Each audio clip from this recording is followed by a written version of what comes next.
Hello मेरे प्यारे दोस्तों, कैसे हैं आप।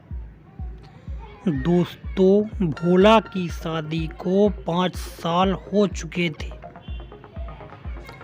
उसकी पत्नी राजो खूबसूरत और सेहतमंद थी, लेकिन अब तक उनके घर में बच्चों की किलकारियां नहीं गूंजी थी। भोला अपने बड़े भाई के साथ खेतों में मेहनत करता था। दिन भर की कड़ी मेहनत के बाद जब वह शाम को घर लौटता तो उसे घर की वीरानी कचोटने लगती। भोला के बड़े भाई रामू का घर बगल में था। रामू की पत्नी रूपा के 3 बच्चे दिन भर घर में खेल कूद मचाते रहते थे।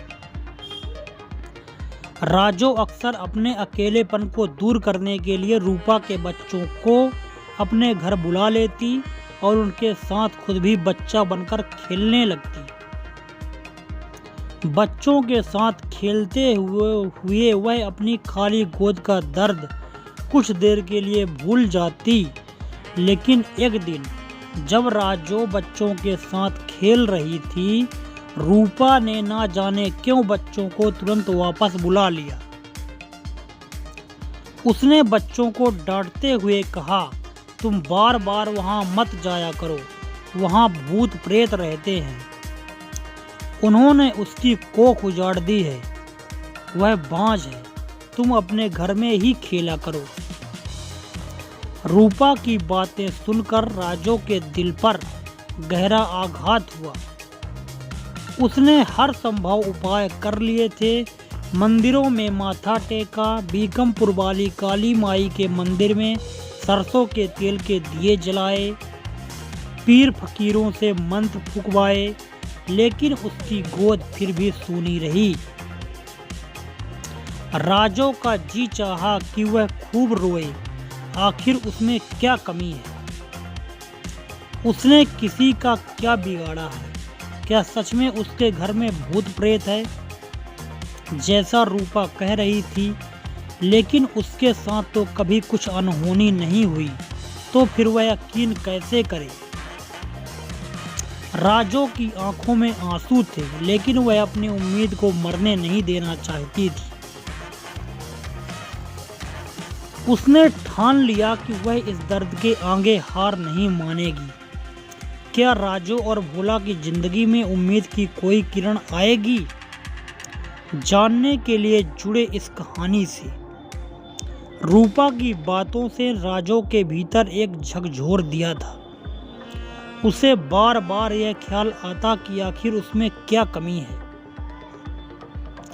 उसने कितने मंदिरों में माथा टेका, कितने पीर फकीरों से दुआएं मांगी, लेकिन उसकी गोद खाली ही रही।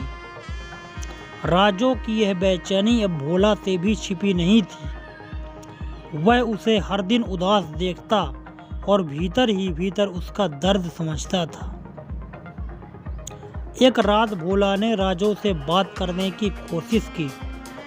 उसने कहा, राजो, क्या सच में तुम्हें लगता है कि हमारे नसीब में कोई बच्चा नहीं है?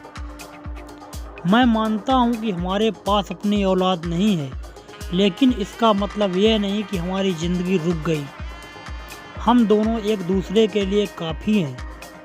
भोला की बातों ने राजो के मन में थोड़ी राहत दी, लेकिन उसकी आंखों में अपनी सूनी गोद का दर्द साफ झलकता रहा। भोला ने ठान लिया कि वह राजो को यह उदासी खत्म करेगा। कुछ दिनों बाद भोला ने एक फैसला लिया। वह अनाथालय गया और वहां एक प्यारे से बच्चे के गोद में लेने की प्रक्रिया शुरू कर दी। जब वह बच्चे को घर लाया और राजो की गोद में दिया तो राजो की आंखों से खुशी के आंसू बहने लगे। वह बच्चा उनके जीवन में रौनक और खुशियां लेकर आया। अब राजो पूरे दिल से उस बच्चे को मां का प्यार देने लगी। रूपा और गांव वालों की बातें अब उसे परेशान नहीं करती थी। वह जान चुकी थी कि मातृत्व सिर्फ खून का रिश्ता नहीं, बल्कि दिल से निभाई जाने वाली जिम्मेदारी है। भोला और राजो का घर अब बच्चों की किलकारियों से गूंजने लगा। राजू का अकेलापन खत्म हो गया और उनका पूरा परिवार पूरा हो गया। दोस्तों, कहानी का संदेश हमें क्या देता है? जिंदगी में कभी हार ना माने। परिवार प्यार और अपनापन से बनता है, खून के रिश्तों से नहीं। कहानी कैसी लगी कमेंट करके हमें ज़रूर बताएं। अगर वीडियो अच्छा लगा तो वीडियो को लाइक कर दें। चैनल में पहली बार हैं तो चैनल को सब्सक्राइब करना ना भूलें। धन्यवाद।